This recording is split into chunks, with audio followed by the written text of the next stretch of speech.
Please ماہم چھوڑ دو، یہ سب میں خود کر لوں گی، زارا نے ماہم کے ہاتھ سے چارٹس لیتے ہوئے کہا۔ کتنی بڑی ہو مجھ سے۔ ماہم کی برداشت بھی یہاں تک تھی، وہ اب مزید زارا کو خود سے ناراض نہیں رہنے دے سکتی تھی۔ زارا نے اس کی بات اور اس کے انداز سے اس کی طرف نہ سمجھی سے دیکھا۔ یہ کیسا سوال ہے؟ زارا نے چارٹ چھوڑ کر ماہم کو دیکھتے ہوئے پوچھا۔ یہی پوچھ رہی ہوں کہ کتنی بڑی ہو یا خود کو بڑا سمجھنے لگ گئی ہو، ماہم نے اونچی آواز میں کہا۔ زارا کو اس کے انداز سے رونا آیا۔ جو بھی تھا، ماہم نے آج تک اس سے اس طرح بات نہیں کی تھی۔ زارا کی آنکھیں نم ہونے لگیں۔ اپنی حالت دیکھو، میرا اتنا سا تلخ رویہ تم سے برداشت نہیں ہوا، اور میری ماں کی اتنی فضول گوئی تم نے کیوں برداشت کی؟ کیوں ایک دفعہ بھی مجھ سے گلہ نہیں کیا؟ کیوں ان کے کہنے پر مجھ سے بات کرنا چھوڑ دیا؟ ماہم نے اس سے شکوہ کرتے ہوئے کہا۔ نہیں بتا سکتی تھی میں تمہیں، میں نہیں چاہتی تھی تم میری وجہ سے چچی سے بدگمان ہو، وہ مجھے پسند نہیں کرتی، زارا نے مایوسی اور بے بسی کی ملی جلی کیفیت سے کہا اور اپنا رخ دوسری طرف پھیر لیا۔ زارا ادھر دیکھو میری طرف، امی نے تم سے جو کچھ بھی کہا پلیز اسے بھول جاؤ، اگنور کرو۔ میں سوری کرتی ہوں امی کی طرف سے، پلیز زارا انہیں بڑی سمجھ کر معاف کر دو۔ میں مانتی ہوں ان کے لفظوں نے تمہارا بہت دل دکھایا ہے، لیکن میں وعدہ کرتی ہوں آئندہ کبھی وہ تمہیں کچھ نہیں کہیں گی، پرومس۔ ماہم نے زارا کے دونوں ہاتھ تھامتے ہوئے سمجھانے والے انداز میں کہا۔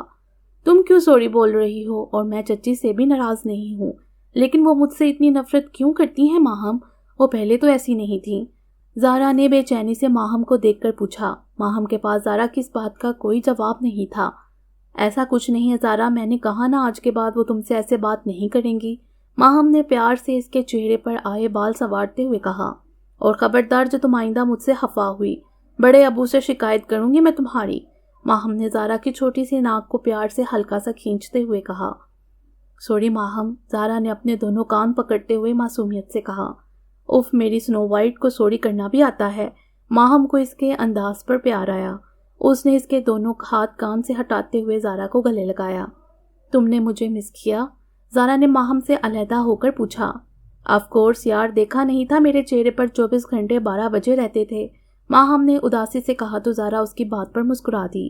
میں نے بھی تمہیں بہت مس کیا، زارا نے پیار سے ماہم کے دونوں گال کھینچتے ہوئے کہا، جس پر ماہم مسکرا دی۔ یہ کیا بنایا ہے تم نے؟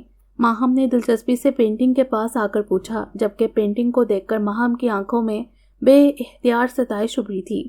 Is it Assam? O my God زارا، اتنی پرفیکشن، ویل ڈن، تم ایک دن مشہور پینٹر بنو گی، یہ لکھوا لو مجھ سے، ماہم نے داد دینے والے انداز میں کہا۔ یہ تو بس ایسے ہی بنائی میں نے، زارا نے بھی پینٹنگ کے پاس آتے ہوئے ایک نظر اپنی بنائی ہوئی پینٹنگ کو دیکھ کر کہا۔ یہ اتنی ٹھنڈ میں تم نے اپنے کمرے کی کھڑکی کیوں کھولی ہوئی ہے لڑکی؟ کیا بنے گا تمہارا؟ ماہم نے کھڑکی پر نظر پڑتے ہی فوراً بند کرتے ہوئے زارا کو دیکھ کر ہلکی سی ہفکی سے کہا، اور تم نے جرسی بھی نہیں پہنی، میڈم بیمار ہونے کے ارادے ہیں، بڑی امی دیکھے گی تو بہت ناراض ہوں گی، اور یہ کپڑوں کا کیا حال کیا ہے زارا تم نے؟ ماہم نے اس کی لاپرواہی پر اسے دیکھ کر کہا۔ ہاں بس میں چینج کرنے ہی جا رہی تھی، زارا نے ماہم کے یوں خفا ہونے پر تھوڑا شرمندہ ہوتے ہوئے کہا، اور صوفے پر پڑے اپنے کپڑے الماری میں رکھنے لگی۔ تم جاؤ شاور لو جا کر، میں تب تک تمہارا کمرہ سیٹ کر دیتی ہوں، ماہم نے اس کے ہاتھ سے سارے کپڑے لیتے ہوئے کہا۔ نہیں ماہم، تم رہنے دو، نوری کر لے گی، زارا نے اسے منع کرنا چاہا۔ زارا تم نے مجھے اب اپنا کوئی بھی کام کرنے سے روکا نا تو میں سچ مچ تم سے ناراض ہو جاؤں گی اور کبھی بات نہیں کروں گی، ماہم نے خفگی سے کہا۔ اوکے ٹھیک ہے، نہیں کرتی منع، زارا اس کے ناراض ہونے پر فوراً بولی تھی، اور الماری کی دوسری طرف سے اپنا ایک ہینگ شدہ سوٹ نکال کر چینج کرنے چلی گئی، جبکہ پیچھے ماہم اس کا بکھرا ہوا کمرہ سنوارنے میں لگ گئی۔ حدید تھوڑی دیر پہلے ہی سو کر اٹھا تھا، وہ آج صبح سے ہی اپنے کمرے سے باہر نہیں نکلا تھا۔ آسیہ بیگم اسے 12 بجے اٹھانے آئی تھیں، مگر حدید نے سر درد کا کہہ کر انہیں دوبارہ اٹھانے سے منع کر دیا تھا۔ رات اس نے کافی لیٹ اپنے شانے پر لگے زخم کی ڈاکٹر سے پٹی کروائی تھی۔ ڈاکٹر نے اسے پین کلر دی تھی جس میں نیند کی دوا تھی۔ یہی وجہ تھی کہ حدید کی آنکھ نہیں کھل رہی تھی۔ وہ اب بڑی مشکل سے شام 4 بجے بستر سے اٹھا تھا۔ ڈاکٹرز نے اسے کافی ہیوی ڈوز دی تھی جس کی وجہ سے وہ اب تک بے خبر سوتا رہا۔ گھر میں حدید نے کسی کو بھی اپنی چوٹ کا پتہ نہیں چلنے دیا تھا، ورنہ مصطفیٰ صاحب تو اس کی چوٹ پر گھر میں ڈاکٹرز کا ہجوم اکٹھا کر دیتے۔ فریش ہونے کے بعد حدید اپنے ڈریسر کے پاس کھڑا لائٹ پیچ کلر کی شرٹ پہن رہا تھا جب ہادی دروازہ کھول کر اندر آیا۔ حدید نے جلدی سے اپنی شرٹ کے اوپر والے بٹن بند کیے۔ مگر ہادی اس کے شانے پر بندی پٹی دیکھ چکا تھا۔ یہ کیا ہوا ہے تمہارے کاندھے پر؟ دکھاؤ مجھے۔ ہادی نے بے چینی سے حدید کی طرف بڑھتے ہوئے اس کا کالر پیچھے کرتے ہوئے دیکھنا چاہا۔ کچھ نہیں ہوا، بس معمولی سی چوٹ ہے، حدید نے ریلیکس سے انداز میں اس کے ہاتھ اپنے کالر سے ہٹاتے ہوئے کہا۔ یہ لگی کیسے؟ مجھے دیکھنے تو دو، ہادی نے بے چینی سے کہا۔ حدید میں جان بستی تھی ہادی کی، اسے کوئی چوٹ لگے اور ہادی فکر مند نہ ہو، ایسا ہو ہی نہیں سکتا تھا۔ یار کہہ رہا ہوں نا معمولی سی چوٹ ہے، کیوں اتنا پریشان ہو رہے ہو؟ حدید نے تھوڑا جھنجھلاتے ہوئے کہا، جبکہ اس کا لہجہ سخت نہ تھا۔ وہ پچھلے کچھ دنوں سے خاصا چڑچڑا سا ہو گیا تھا، چھوٹی چھوٹی باتوں پر اب حدید کو بہت غصہ آتا تھا۔ تم سچ کہہ رہے ہو نا، یہ واقعی معمولی سی چوٹ ہے؟ ہادی نے ڈریسنگ ٹیبل سے ٹیک لگاتے ہوئے اپنے سامنے کھڑے بال برش کرتے حدید سے کہا۔ اسٹامپ پیپر لے آؤں، اس پر لکھ دیتا ہوں، حدید نے بظاہر بڑے آرام سے کہا، جبکہ یہ طنز تھا۔ حدید نے گھر میں کسی کو بھی پتہ نہیں چلنے دیا تھا، یہ صرف ہادی ہی تھا جو کہ اس کے روم میں بغیر اجازت داخل ہوتا تھا، جبکہ کسی اور کو بغیر نوک کیے اندر آنے کی اجازت نہیں تھی۔ تو اتنا تپا ہوا کیوں ہے؟ کس پر غصہ ہے؟ ابھی تک غصہ ہے یا اپنا غصہ نکال چکا ہے؟ ہادی حدید کی رگ رگ سے واقف تھا۔ پتہ نہیں، حدید نے مختصر سا جواب دیا اور ڈریسنگ ٹیبل پر پڑی اپنی واچ پہننے لگا، شاید وہ باہر جانے کے لیے تیار ہو رہا تھا۔ ہادی اس کے مختصر جواب پر سے گھورتا ہوا جا کر صوفے پر بیٹھ گیا اور حدید کی تیاری دیکھنے لگا، جو کہ اب اپنے بیڈ سے تکیے ادھر ادھر کرتے ہوئے اپنا موبائل تلاش کر رہا تھا۔ حدید نے موبائل ملتے ہی اسے چارجنگ پر لگایا اور آ کر ہادی کے ساتھ صوفے پر بیٹھا۔ یوں نہیں گئے تھے آج؟ حدید نے عام سے انداز میں پوچھا۔ اب وہ خود کو کافی کام ڈاؤن کر چکا تھا۔ نہیں، ہادی نے یک لفظی جواب دیا۔ وہ کل شام عمل کو ڈراپ کرنے کے بعد انتہائی غصے میں یوں ہی سڑکوں پر گاڑی دوڑاتا رہا، اسے رہ رہ کر حماد کی باتیں، بار بار اس کو عمل کو مخاطب کرنا یاد آ رہا تھا۔ اگر وہ اس کی منگیتر تھی تو پھر اس کے ڈیڈ نے کیوں عمل کی شادی اس سے کروائی؟ اگر عمل بھی اسے پسند کرتی تھی تو پھر آخر ایسی کیا وجہ تھی جو عمل کی شادی اس سے کروا دی گئی؟ ہادی کو ان سب سوالوں کے جواب نہیں مل رہے تھے، یہی وجہ تھی کہ وہ عمل کو صبح سے اگنور کر رہا تھا۔ ہادی صبح 6 بجے ہی گھر سے نکل گیا تھا تاکہ عمل کو ڈراپ نہ کرنا پڑے، اور نہ ہی وہ دوپہر کو اسے پک کرنے گیا تھا۔ ہادی نے اپنی گاڑی خراب ہونے کا بہانہ بنا کر اپنے ڈیڈ کو اسے پک نہ کرنے کی وجہ بتا دی تھی۔ عمل کیسی ہے؟ حدید نے غور سے ہادی کا چہرہ دیکھتے ہوئے پوچھا۔ صاف ظاہر تھا کہ وہ کسی بات کو لے کر الجھا ہوا ہے۔ مجھے کیا پتا، ہادی نے اسپاٹ سے انداز میں شانے اچکاتے ہوئے کہا۔ کیوں، تم نے گھر بدل لیا ہے یا عمل کسی دوسرے گھر میں رہتی ہے؟ حدید نے بھی اسی کے انداز میں پوچھا۔ کل جب عمل نے روتے ہوئے اسے حماد کے بارے میں بتایا تھا تو شاید بے دہانی میں ہی وہ اس سے ہادی کی بے روحی کا بھی گلہ کر چکی تھی۔ حدید کو ہادی کی حرکت پر غصہ تو بہت آیا تھا، لیکن پھر اس نے ہادی سے اس معاملے میں بات کرنے کا سوچا تھا۔ میں کیوں گھر بدلوں گا؟ اور اگر اب عمل ایسا کرنا بھی چاہے تب بھی میں اسے ایسا نہیں کرنے دوں گا۔ ہادی کو ایک دفعہ پھر حماد کی بکواس یاد آئی تھی تو گویا اس نے اپنے لہجے سے ضبط کھوتے ہوئے کہا۔ مطلب کیا ہے تمہاری بات کا؟ میں سمجھا نہیں۔ حدید نے صوفے سے ٹیک لگاتے ہوئے ہادی کو دیکھ کر پوچھا۔ مطلب یہ کہ میں نے تمہیں کہا نا کہ ضرور عمل نے ہی کچھ کیا ہوگا جو ڈیڈ یوں اچانک اس کی مجھ سے شادی کروانا چاہتے ہیں۔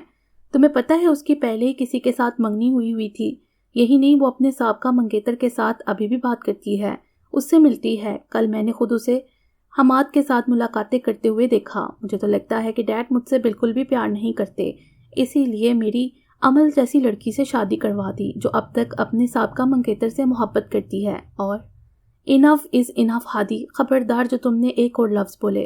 حدید کو ہادی کی بے وقوفی میں گڑھی کہانی پر از حد غصہ آیا۔ حدید نے ضبط سے انگلی اٹھا کر وارن کرتے ہوئے اسے دیکھ کر کہا۔ کیا غلط بولا ہے میں نے جو تم اب بھی اس کی سائیڈ لے رہے ہو؟ ہادی نے اس کے یوں ریاکٹ کرنے پر تنک کر کہا۔ دل کا رہا ایک زور سے تھپڑ لگاؤں تمہارے۔ حدید نے ہادی کی طرف تھوڑا سا جھکتے ہوئے اسے گھور کر کہا۔ کیا تم نے اس بارے میں ایک دفعہ بھی عمل سے پوچھا؟ ایک دفعہ بھی تم نے اسے بولنے کا موقع دیا؟ حدید نے ضبط سے ہادی کی آنکھوں میں اپنی آنکھیں گارتے ہوئے پوچھا۔ مجھے زہر لگتے ہیں وہ مرد جو خود تو باہر جو مرضی کرتے پھریں، لیکن اگر ان کی بیوی کسی غیر مرد سے بات کر رہی ہو یا اس کے پاس کھڑی ہو تو وہ بغیر اس کی بات سنے اسے اس کا کریکٹر سرٹیفکیٹ تھما دیں۔ حدید کا واضح اشارہ رباب کی طرف تھا، جس سے ایک پل کے لیے ہادی اسے نظریں چرا گیا۔ وہ بھی تو اپنا نکاح ہو جانے کے باوجود رباب سے رشتہ رکھنا چاہتا تھا، اس سے دوسری شادی کرنا چاہتا تھا۔ اگر عمل غلط تھی تو پھر یہ سب کس زمرے میں آتا تھا؟ کیا وہ صحیح کر رہا تھا؟ تمہیں پتہ ہے حماد کون ہے اس کا؟ کیا لگتا ہے عمل کا؟ حماد اس کا ڈر ہے، اس کا خوف ہے، جو پچھلے کئی سالوں سے نہ صرف عمل کی دولت بلکہ اس کی عزت کے بھی پیچھے پڑا ہوا ہے۔ ہادی نے بے یقینی سے حدید کی طرف دیکھا۔ میں تو حیران ہوتا ہوں کہ تم نے وہاں پر اس کی بکواس سنی کیسے؟ اسی وقت اس کا منہ توڑ دینا چاہیے تھا تمہیں۔ تم نے کل عمل کو اس کے ساتھ دیکھا تو کیا تمہیں اس کی موجودگی میں عمل کی آنکھوں میں چھپا ہوا ڈر دکھائی نہیں دیا؟ انکل عمل کو اس حماد سے بچانا چاہتے تھے، اس لیے اس کی تم سے شادی کی تاکہ وہ عمل کو ہمیشہ کے لیے اپنے پاس رکھ سکیں، جہاں اس کی عزت کو کوئی خطرہ نہ ہو، جہاں وہ سکون سے رہ سکے۔ لیکن تم نے اسے کبھی ایکسیپٹ ہی نہیں کیا، ہمیشہ اس کی ذات کی نفی کی، ہمیشہ عمل کے بارے میں نیگیٹو سوچا۔ ہادی بالکل سن بیٹھا، حالی نظروں سے حدید کو دیکھ رہا تھا، جبکہ حدید نے اسے وہ سب کچھ بتایا جو اسے ابراہیم صاحب نے بتایا تھا۔ حدید اپنی بات پوری کر کے وہاں پر مزید رکا نہیں تھا۔ اپنا چارجنگ پر لگا موبائل اتار کر وہ ہادی کی طرف پلٹا تھا، جو ابھی تک سٹیل سی پوزیشن میں بالکل خاموش بیٹھا تھا۔ مجھے اس بات کا ہمیشہ افسوس رہے گا ہادی کہ تم نے اسے ایسے ہی جانے دیا جس نے تمہیں تمہاری بیوی سے بدگمان کرنا چاہا۔ حدید نے افسوس سے ہادی کو دیکھتے ہوئے اپنی بات کہی اور کمرے کا دروازہ کھول کر باہر چلے گیا۔ شاید وہ ہادی سے ناراض ہو گیا تھا، تبھی وہاں پر مزید رکے کمرے سے باہر چلے گیا۔ ہادی کو حدید کی باتوں نے اندر تک جھنجھوڑ کر رکھ دیا تھا۔ کتنی زیادتی کی تھی اس نے آج تک عمل کے ساتھ۔ اس نے واقعی کبھی عمل کو ایکسیپٹ نہیں کیا تھا، بلکہ وہ تو ہمیشہ عمل کو ڈرامے باز کہتا تھا جو کہ اس کے ڈیڈ کی توجہ حاصل کرنا چاہتی ہو۔ اسے اب سمجھ آ رہا تھا کہ کیوں ابراہیم صاحب عمل کی اتنی فکر کیا کرتے تھے، اس کا اتنا خیال رکھا کرتے تھے۔ میں کسی کے باپ کا نوکر نہیں ہوں جو تمہیں پک اینڈ ڈراپ کرتا پھروں۔ ہادی کو اپنا عمل سے تلخ لہجہ یاد آیا تھا۔ اپنے گھر جاؤ بی بی اور ہماری جان چھوڑو۔ ہادی کو بے اختیار یاد آیا کہ اس کی اس بات سے عمل کی آنکھوں میں آنسو آئے تھے، جسے ہادی نے واضح طور پر ڈرامہ قرار دیا۔ میری ایک مجبوری ہے، جیسے ہی وہ ختم ہوگی میں اپنے گھر چلی جاؤں گی۔ اس نے اسے بتانے کی کوشش کی تھی، مگر ہادی اس کی مجبوریاں جاننے میں کوئی دلچسپی نہ تھی۔ ہادی کا دل ندامت کی گہرائیوں میں ڈوبنے لگا۔ اس نے عمل کو اتنا غلط سمجھا تھا جبکہ وہ ایسی نہیں تھی۔ جانے اس لڑکی نے کیسے اتنے سالوں سے یہ سب برداشت کیا تھا۔ ہادی کو خود سے وحشت ہونے لگی۔ اسے بے اختیار عمل کی بھیگی ہوئی آنکھیں یاد آئیں جب وہ اسے کچھ بتانا چاہتی تھی، لیکن ہادی نے اسے بولنے نہ دیا۔ وہ کل واپسی پر سارا راستہ روتی ہوئی آئی تھی، مگر ہادی نے اس کے رونے کو ڈرامہ سمجھا تھا۔ ہادی کو یہ سب سوچتے ہوئے اپنے سر میں ایک عجیب سا درد اٹھتے ہوئے محسوس ہوا۔ وہ اتنا برا تو نہیں تھا، یہ سب اس سے کیا ہو گیا تھا؟ ہادی بے اختیار اپنا سر دونوں ہاتھوں میں تھام کر بیٹھ گیا۔ ندامت ہی ندامت تھی جس نے ہادی کو گھیر لیا تھا۔ حدید کی باتوں نے ہادی کو اندر تک جھنجھوڑ کر رکھ دیا تھا۔ اس میں اس کی بھی تو غلطی نہیں تھی، اسے اس حقیقت سے ناآشنا رکھا گیا تھا۔ اچانک اس کی زندگی میں عمل کو داخل کر دیا گیا تھا جسے وہ ناپسند کرتا تھا۔ اگر ہادی کی جگہ کوئی اور بھی ہوتا تو شاید وہ بھی یہی کرتا۔ ہادی کی غلطی تھی تو وہ یہ کل جب عمل اسے خود سچ بتانا چاہتی تھی، اس نے اس کی بات سننے سے انکار کر دیا، الٹا اسے اپنا ہی فیصلہ سنا دیا۔ اسے عمل کی بات سننی چاہیے تھی۔ اگر وہ عمل کی بات سن لیتا تو اتنی بڑی غلط فہمی کا شکار نہ ہوتا۔ یہ سب کیا بکواس ہے؟ تمہاری ہمت کیسے ہوئی ہمیں دھوکہ دینے کی؟ ارسلان نے سخت غصے میں اپنے سامنے کھڑے شہیر کو دیکھتے ہوئے پوچھا۔ آج دوپہر کو ارسلان کو آفس میں ایک پارسل ڈیلیور ہوا تھا جس میں شہیر کی کسی جینیفر نامی لڑکی سے کورٹ میرج کے پیپرز تھے۔ ان پیپرز کے ساتھ ہی شہیر کی اس لڑکی کے ساتھ مختلف مقامات پر لی گئی 1-2 پکس تھیں، جسے دیکھ کر ارسلان کا بس نہیں چل رہا تھا کہ وہ شہیر کو زندہ زمین میں گاڑ دے۔ ارسلان بہت غصے سے آفس سے لیو لے کر گھر کے لیے نکلا تھا۔ گھر آ کر اس نے حیدر صاحب، عادل صاحب اور دادی کو یہ پیپرز دکھائے تھے۔ دادی کا غصہ بھی ارسلان سے کم نہ تھا۔ وہ ایک لمحے کی دیر کیے بغیر اس رشتے کو ختم کرنا چاہتی تھی۔ ارسلان حیدر صاحب اور عادل صاحب کے ساتھ اس وقت شہیر کے گھر پر موجود تھا اور انتہائی غصے میں سارے ڈاکومنٹس اور پکچر ٹیبل پر پھینکتے ہوئے شہیر سے استفسار کر رہا تھا۔ کیا بات ہے ارسلان بیٹا، آپ اتنے غصے میں کیوں ہیں؟ بیٹھ کر بات کریں، جو بھی بات کرنی ہے، مسز عباس نے ارسلان کو دیکھتے ہوئے کہا، جبکہ شہیر پھٹی پھٹی آنکھوں سے سامنے ٹیبل پر پڑے ڈاکومنٹس اور تصویریں دیکھ رہا تھا۔ آپ یہی بات اپنے بیٹے سے کیوں نہیں پوچھتی؟ ارسلان نے شہیر کو دیکھتے ہوئے مسز عباس سے کہا۔ مسٹر عباس اس وقت گھر پر نہیں تھے۔ بس ہمیں اب مزید کسی سے کچھ بھی پوچھنے کی ضرورت نہیں ہے۔ آپ ہماری طرف سے یہ رشتہ ختم ہی سمجھیں۔ ہمیں مزید آپ لوگوں سے کوئی تعلق نہیں رکھنا، حیدر صاحب نے دو ٹوک انداز میں کہا۔ لیکن بھائی صاحب ہوا کیا ہے؟ پلیز آپ لوگ بتائیں تو صحیح، کیا کیا ہے شہیر نے؟ مسز عباس نے کنفیوزڈ ہو کر حیدر صاحب کو دیکھتے ہوئے پوچھا۔ آپ کا بیٹا پہلے ہی سے شادی شدہ ہے، بلکہ یہ کہنا مناسب ہوگا کہ طلاق یافتہ ہے، اور پھر بھی اس انسان کی اتنی ہمت کہ یہ میری بہن کو دھوکہ دینے چلا تھا، میری زیارہ کی زندگی برباد کرنے چلا تھا۔ ارسلان نے ضبط سے اپنی مٹھیاں بھینچتے ہوئے کہا، جبکہ دل تو کر رہا تھا کہ وہ شہیر کا منہ توڑ دے۔ مسز عباس نے ارسلان کی بات سن کر حیرت سے اپنے منہ پر ہاتھ رکھا اور بے یقینی سے شہیر کو دیکھنے لگی۔ ارسلان چلو یہاں سے۔ عادل صاحب نے ارسلان کے کاندھے پر ہاتھ رکھتے ہوئے اسے وہاں سے چلنے کا کہا، جو کھا جانے والی نظروں سے شہیر کو گھور رہا تھا۔ ایک منٹ ارسلان، میری بات سنو، یہ شادی مجھے مجبوری میں کرنی پڑی تھی، صرف 2 ماہ کے لیے۔ میں زارا کو دھوکہ نہیں دینا چاہتا تھا، میں تو اسے سچ میں پسند کرنے لگا ہوں، میں اسے بہت خوش۔ اس سے آگے شہیر کچھ بولتا ارسلان کا ہاتھ اٹھا تھا اور شہیر کے گال پر نشان چھوڑ گیا تھا۔ عادل صاحب نے آگے بڑھ کر اپنے بھانجے کو تھاما تھا، جو کہ ایک کے بعد دوسرا تھپڑ بھی شہیر کو مارنے کا ارادہ رکھتا تھا۔ آج کے بعد اپنی زبان سے میری معصوم بہن کا نام بھی مت لینا، ورنہ مجھ سے برا کوئی نہیں ہوگا۔ مجھے اپنی بہن کے لیے استعمال شدہ چیزیں پسند نہیں، اس بات کو اپنے ذہن میں رکھنا۔ ارسلان اسے باور کروانے والے انداز میں اپنی بات کہتا وہاں سے چلے گیا۔ اس کے جاتے ہی عادل صاحب اور حیدر صاحب بھی باہر نکلے تھے۔ شہیر نے ان کے جانے کے بعد اپنی ماں کی طرف دیکھا تھا، جو کہ ملامتی نظروں سے اسے دیکھ رہی تھیں۔ شرم آنی چاہیے تمہیں شہیر، کتنا بے عزت کیا ہے تم نے مجھے خاندان والوں کے سامنے۔ زارا کی دادی کی پورے خاندان میں ایک عزت ہے، ان کا مقام ہے، تم نے مجھے ان سے نظریں ملانے کے قابل بھی نہیں چھوڑا۔ مسز عباس افسوس سے اسے دیکھ کر کہتی ہوئی اپنے کمرے کی طرف چلی گئیں۔ موم رکیے، میری بات تو سنیے۔ شہیر نے انہیں کتنی ہی آوازیں دیں لیکن وہ وہاں سے جا چکی تھیں۔ شہیر نے غصے سے ٹیبل پر پڑے ڈاکومنٹس اور پکس اٹھا کر زمین پر پھینکے۔ اسے سمجھ نہیں آ رہا تھا یہ سب ڈاکومنٹس ارسلان کے ہاتھ کیسے لگے، کیونکہ اس کی صرف ایک کاپی شہیر کے لیپ ٹاپ میں تھی اور یہ پکس اس کے موبائل میں تھی۔ نہیں، میں زارا حیدر کو اتنی آسانی سے نہیں جانے دوں گا، دل آ گیا میرا اس پر، اسے ہر حال میں میرا ہونا پڑے گا۔ شہیر نے اپنے بال دونوں مٹھیوں میں جکڑے ہوئے کہا۔ اسے ارسلان سے تھپڑ کھا کر بھی کوئی سبق حاصل نہیں ہوا تھا، اس کے ذہن میں فقط زارا کا حسین چہرہ گھوم رہا تھا، اس کے چہرے کی معصومیت، اس کی شخصیت کی نازکی۔ شہیر ان سب کو فراموش نہیں کر سکتا تھا۔ کہاں جا رہے ہو ہادی؟ ہادی جیسے ہی گھر کے اندر داخل ہوا، سائرہ بیگم نے اپنے کمرے میں جاتے دیکھ کر پیچھے سے آواز دیتے ہوئے پوچھا۔ اپنے روم میں جا رہا ہوں، ہادی نے مختصر سا جواب دیا اور دوبارہ سیڑھیوں کی طرف بڑھنے لگا۔ ہادی، تم آج سارا دن کہاں غائب رہے؟ کوئی احساس ہے تمہیں صبح 7 بجے گھر سے نکلے ہو اور رات کے 9 بجے تم واپس آ رہے ہو، اور یہ کیا حلیہ بنایا ہوا ہے تم نے؟ سائرہ بیگم نے اس کی لاپرواہی پر اسے ڈانٹتے ہوئے کہا، اور پھر جب نظر اس کے بکھرے ہوئے حلیے پر پڑی، ہادی کے بال بکھرے ہوئے تھے، براؤن جیکٹ ہاتھ میں پکڑی ہوئی تھی اور اپنی شرٹ کی دونوں سلیوز کونیوں تک موڑی ہوئی تھی۔ وہ کافی رف سے حلیے میں تھکا تھکا سا معلوم ہو رہا تھا، تو انہوں نے اسے گڑکنا ضروری سمجھا۔ موم، پلیز آپ بھی ڈیڈ کی طرح لیکچر دے رہی ہیں، اور مجھے فی الحال کوئی لیکچر نہیں سننا، ہادی نے دھیمی آواز میں بیزاری سے کہا۔ اپنے ڈیڈ کی تو تم بات ہی مت کرو، بہت غصہ ہے وہ تم پر۔ صبح تم عمل کو لے کر کیوں نہیں گئے ہاسپٹل؟ تمہارے ڈیڈ خود چھوڑنے گئے ہاسپٹل، اور نہ ہی تم اسے پک کرنے گئے۔ تمہارے ڈیڈ نے تمہیں ایک بچی کی ذمہ داری دی تھی اور تم وہ بھی احسن طریقے سے پوری نہ کر سکے۔ آخر تمہیں اپنی ذمہ داریوں کا احساس کب ہوگا؟ سائرہ نے خفگی سے ہادی کو دیکھ کر کہا۔ وہ اسے جتنا ابراہیم صاحب کی ڈانٹ سے بچانا چاہتی تھی، ہادی اتنا ہی غیر ذمہ داری کا مظاہرہ کرتا۔ مام، ایک کام تھا اس لیے مجھے جلدی جانا پڑا، آپ لوگ تو پیچھے ہی پڑ جاتے ہیں، سوری آج کے لیے، آئندہ نہیں کروں گا ایسے۔ ہادی نے جھنجھلا کر اپنی بات پوری کی۔ اسے پہلے ہی حدید کی ساری باتوں سے اپنا آپ مجرم لگ رہا تھا، جانے عمل اب اسے معاف کرے گی یا نہیں۔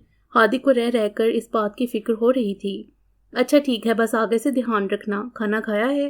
سائرہ بیگم نے اس کا اترا ہوا چہرہ دیکھ کر فوراً نرم لہجے میں پوچھا۔ ہادی نے ان کے پوچھنے پر معصومیت سے اپنے سر کو نفی میں ہلایا۔ جاؤ جلدی سے فریش ہو کر آؤ، میں کھانا لگواتی ہوں تمہارے لیے، سائرہ بیگم نے اسے دیکھ کر کہا اور کچن کی طرف بڑھ گئیں۔ ہادی مایوسی سے چھوٹے چھوٹے قدم اٹھاتا اپنے کمرے کی طرف بڑھ گیا، جبکہ اس کی نظریں سیڑھیوں کی بائیں طرف موجود عمل کے کمرے کی طرف تھیں، جس کا دروازہ بند تھا۔ ہادی کی ہمت ہی نہیں ہو رہی تھی کہ وہ عمل سے جا کر سوری کرے، اس سے بات کرے۔ کل اتنی بری طریقے سے اس نے عمل کو جھڑکا تھا، اپنا غصہ نکالا تھا، وہ اب اس کی طرف دیکھنا بھی پسند نہیں کرے گی۔ سائرہ بیگم کچن میں ہادی کے لیے کھانا نکال رہی تھی جب عمل اپنے لیے کافی بنانے کچن میں آئی۔ عمل کو ہاسپٹل سے کام ملا ہوا تھا جو اسے لیٹ نائٹ جاگ کر پورا کرنا تھا۔ میں بنا دیتی ہوں بیٹا، تم رہنے دو، سائرہ بیگم نے اسے دیکھتے ہوئے کہا۔ رات کو 8 بجے ہی ملازم ڈنر تیار کرنے کے بعد اپنے کوارٹر میں چلے جاتے تھے۔ سائرہ بیگم نے عمل کو کافی بناتا دیکھ کر محبت سے کہا، نہیں موم، اس کی ضرورت نہیں، میں بنا لوں گی، عمل نے بھی مسکرا کر ان کی طرف دیکھ کر کہا، چلو جیسے تمہاری مرضی۔ سائرہ بیگم اسے بول کر ہادی کے لیے کھانا گرم کر کے ٹیبل پر رکھنے لگیں۔ 10 منٹ گزر چکے تھے مگر ہادی نیچے نہیں آیا تھا۔ عمل اپنی کافی کا کپ لے کر کچن سے جانے لگی جب سائرہ بیگم نے اسے التجائی انداز میں کہا، عمل ذرا ہادی کو تو بلا لاؤ، کھانا ٹھنڈا ہو رہا ہے لیکن ابھی تک نیچے نہیں آیا، بہت لاپرواہ ہے۔ سائرہ بیگم نے ہادی کی لاپرواہی پر اسے گھڑکتے ہوئے کہا۔ عمل کا دل کر رہا تھا کہ وہ صاف انکار کر دے، جتنا غصہ اسے ہادی پر تھا وہ اس کا سامنا نہیں کرنا چاہتی تھی، مگر سائرہ بیگم کی بات پر وہ محض سر ہلا کر رہ گئی۔ اپنا کافی مگ ڈائننگ ٹیبل پر رکھ کر عمل سیڑھیوں کی طرف بڑھی۔ ہادی کے آدھے کھلے کمرے کا دروازہ پورا کھول کر عمل نے ڈریسنگ ٹیبل کے پاس کھڑے ہادی کو دیکھا جو شاید ابھی شاور لے کر نکلا تھا۔ آرام دہ کپڑوں میں ملبوس وہ اپنے گیلے بالوں کو برش کر رہا تھا۔ تمہیں موم بلا رہی ہے، عمل نے زور سے اس کے دروازے پر دستک دیتے ہوئے اس کی توجہ اپنی طرف کروائی اور سپاٹ سے چہرے سے اسے ایک نظر دیکھ کر اپنی بات کہی۔ ہادی نے اس کے دروازہ نوک کرنے پر گردن موڑ کر عمل کو دیکھا۔ عمل رکو، مجھے تم سے بات کرنی ہے۔ عمل اپنی بات کہہ کر کمرے سے باہر جانے لگی جب ہادی نے فوراً ہی انتہائی نرمی سے اس کا ہاتھ پکڑ کر کہا۔ اس کے یوں ہاتھ پکڑنے پر عمل نے پیچھے مڑ کر غصے سے اسے دیکھا تھا۔ اپنا ہاتھ اس کے ہاتھ سے نکال کر عمل نے ہادی کے شانے پر ہاتھ رکھ کر پوری قوت سے اسے پیچھے کو دھکا دیا۔ ہادی اس کے یوں اچانک دھکا دینے سے ایک قدم پیچھے کو لڑکھڑایا تھا اور حیرانی سے عمل کو دیکھنے لگا۔ آج کے بعد اگر تم نے مجھے ہاتھ لگایا تو میں تمہارا ہاتھ توڑ دوں گی۔ میں تمہاری گرل فرینڈ نہیں جسے تم جیسے مرضی ٹریٹ کرو، نہ ہی مجھے تم سے کوئی بات کرنی ہے اور نہ ہی تمہاری کوئی بات سننی ہے، اس لیے آئندہ مجھے مخاطب مت کرنا۔ میری طرف سے بھاڑ میں جاؤ تم بھی اور تمہاری وہ گرل فرینڈ بھی، مجھے کوئی فرق نہیں پڑتا، سمجھے تم؟ عمل نے انگلی اٹھا کر انتہائی غصے میں ہادی کو وارن کرتے ہوئے کہا اور جاتے ہوئے اس کے کمرے کا دروازہ زور سے بند کر کے گئی۔ ہادی حیرانی سے عمل کو، اس کے غصے کو، اس کے بولنے کے انداز کو دیکھ رہا تھا۔ وہ اس سے اتنی بدظن ہو چکی تھی کہ اس کی کوئی بات سننے کو ہی تیار نہ تھی۔ ہادی کو عمل خود سے بہت دور جاتی ہوئی معلوم ہوئی۔ آج ہی تو ہادی کو اپنی ساری غلطیاں معلوم ہوئی تھیں۔ آج ہی تو اس نے فیصلہ کیا تھا کہ اب وہ عمل کو کبھی رونے نہیں دے گا، اس کا خیال رکھے گا، اسے اپنے ہونے کا احساس دلائے گا، لیکن شاید ان سب کا وقت گزر چکا تھا۔ میں تمہیں منا لوں گا عمل، تمہاری ساری غلط فہمیوں کو دور کر دوں گا، میں ہر چیز ٹھیک کر دوں گا، اپنے ہر رویے کی تم سے معافی مانگوں گا، مگر تمہیں خود سے دور نہیں جانے دوں گا۔ ہادی نے بند دروازے کو دیکھ کر کہا اور ایک سانس خارج کرتا کمرے سے باہر چلے گیا۔ عمل اس کے کمرے سے جانے کے بعد نیچے جانے کے بجائے روتے ہوئے اوپر ٹیرس پر آ گئی تھی۔ اس نے ہادی کو تو سنا دی تھی، کتنی آسانی سے عمل نے اس کے سامنے اپنے منہ سے کہا تھا کہ اسے کوئی فرق نہیں پڑتا، جبکہ عمل کا دل اس کے ان الفاظ پر چیخ اٹھا تھا، عمل کی سرزنش کرنے لگا تھا۔ کیوں فرق نہیں پڑتا؟ فرق ہی تو پڑتا ہے۔ تبھی تو اسے کل سے لے کر آج تک یہ بات اندر ہی اندر جلا رہی تھی کہ ہادی رباب کو اس پر پھونکے دیتا ہے اور اسے شادی کرنا چاہتا تھا۔ عمل کے لیے اپنی محبت کو کسی دوسرے کے لیے افسوس کرتے دیکھنا سننا بہت مشکل تھا۔ حدید نے اسے دوپہر کو کال کر کے بتایا تھا کہ فی الحال تو حماد سے 3-4 مہینے تک کہیں نظر نہیں آئے گا اور نہ ہی اس کی یہ حالت ہے کہ وہ کسی کو کوئی تکلیف پہنچا سکے۔ اس نے اسے حماد کی طرف سے بے فکر رہنے کا کہا تھا، جس سے عمل نے بے حد متشکری سے حدید کا شکریہ ادا کیا۔ عمل کو زندگی میں پہلی بار احساس ہوا تھا کہ کوئی اس کا بھی محافظ ہے۔ حدید نے اسے صرف زبانی کلامی بہن نہیں کہا تھا بلکہ اس کا بھائی بن کر بھی دکھایا تھا۔ عمل کو اپنے سر سے ایک بوجھ سا اترتا ہوا معلوم ہوا۔ ہادی نے کل عمل کی بات نہیں سنی، الٹا اسے اپنے اندر کے غم سنانے لگا کہ اس کی وجہ سے رباب نے اسے چھوڑا اور وہ اب اسے نہیں چھوڑے گا۔ عمل کو رباب سے حد درجہ جیلسی ہوئی، اس نے اب ہادی سے کبھی بھی بات نہ کرنے کا سوچ لیا تھا۔ کافی؟ زارا نے کافی کا مگ ارسلان کے آگے کرتے ہوئے کہا۔ وہ خاموشی سے اتنی ٹھنڈ میں لان میں پڑی چیئر پر بیٹھا تھا جبکہ اس کے اندر کا غصہ، اندر کا ابال ختم ہونے کا نام ہی نہیں لے رہا تھا۔ ارسلان کو رہ کر یہ خیال آ رہا تھا کہ اگر وہ زارا کی شادی شہیر سے کروا دیتا اور بعد میں اسے اس حقیقت کا معلوم ہوتا تو وہ کبھی خود کو معاف نہ کر پاتا۔ ارسلان کو اس نامعلوم شخص کا اپنے اوپر یہ سب سے بڑا احسان لگا جس نے صحیح وقت پر ارسلان کو شہیر کی حقیقت سے آگاہ کیا تھا۔ پارسل پر بیچنے والے کا نام نہیں لکھا تھا۔ دادی کا بلڈ پریشر کافی ہائی ہوا تھا اس معاملے سے، لیکن انہوں نے اللہ کا شکر ادا کیا تھا کہ اللہ نے انہیں اس دھوکے سے وقت سے پہلے ہی بچا لیا۔ حیدر صاحب اور نورین بیگم بھی دل ہی دل میں اللہ کا شکر ادا کر رہے تھے کہ انہیں صحیح وقت پر اس حقیقت کا معلوم ہو گیا، جبکہ رابعہ بیگم سخت بدمزہ ہوئی تھیں زارا کی قسمت سے۔ زارا کو یہ ساری باتوں کا علم نوری سے ہوا تھا، ڈرائنگ روم میں جب اس سب معاملے پر بات کر رہے تھے تو نوری فوراً معاملے کا پتہ چلاتے ہی زارا کے کمرے میں آئی تھی اور اسے بتایا۔ زارا کو اس لمحے احساس ہوا تھا کہ جب ہم اپنی زندگی کے فیصلے اللہ پر چھوڑ دیتے ہیں تو وسیلے خود بخود بنتے ہیں، معاملے خود بخود طے ہوتے ہیں۔ زارا نے بے اختیار سکون کا سانس لیا، اسے اپنے سر سے ایک بوجھ اترتا ہوا معلوم ہوا۔ تھینک یو، ارسلان نے مسکراتے ہوئے اس کے ہاتھ سے کافی کا کپ تھاما۔ مائی پلیجر، زارا نے ہلکا سا سر کو ہم دیتے ہوئے کہا اور ارسلان کے ساتھ والی چیئر پر بیٹھ گئی۔ بھائی آپ پریشان ہیں؟ زارا نے سنجیدہ سے ارسلان کو دیکھ کر پوچھا۔ زارا تم مجھ سے ناراض تو نہیں ہو؟ ارسلان نے کافی کا مگ ٹیبل پر رکھ کر اپنا رخ زارا کی طرف موڑ کر بے چینی سے پوچھا۔ زارا نے اپنا سر نفی میں ہلایا۔ میں آپ سے کیوں ناراض ہوں گی بھائی؟ زارا نے اس کے شانے پر سر رکھتے ہوئے پیار سے کہا۔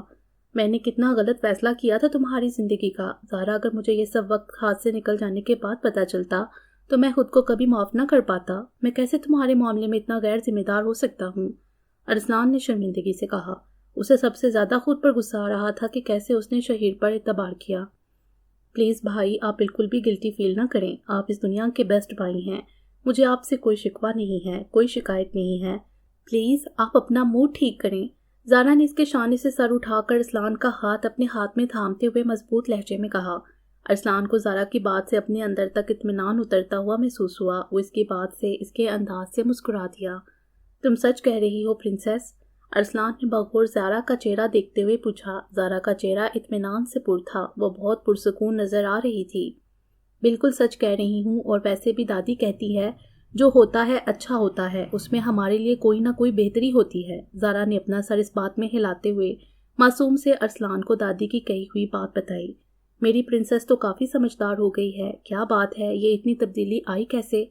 ارسلان نے ہلکا سا اس کے سر کے ساتھ اپنے سر کو ٹکراتے ہوئے مسکرا کر پوچھا اور ٹیبل پر پڑا کافی کا مگ اٹھایا۔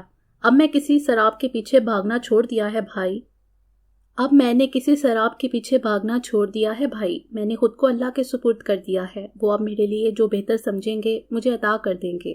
اور آپ کو پتہ ہے بھائی، جب سے میں نے خود کو اللہ کے سپرد کیا ہے میں خود کو بہت پرسکون محسوس کرنے لگی ہوں، میرے اندر کی ساری بے چینی ختم ہو گئی ہے۔ زارا کو پتہ نہ چل سکا کہ کب اس کی آنکھوں میں ہلکی سی نمی اتر آئی اور اسے خبر تک نہ ہوئی۔ بہت اچھی بات ہے، ہمیں صرف اللہ سے دوستی کرنی چاہیے، بے شک اس سے اپنے درد کو، اپنے غم کو بانٹنے کے بعد ہمیں کسی ہمدرد کی ضرورت نہیں رہتی۔ ارسلان نے زارا کی بات پر حامی بھرتے ہوئے کہا۔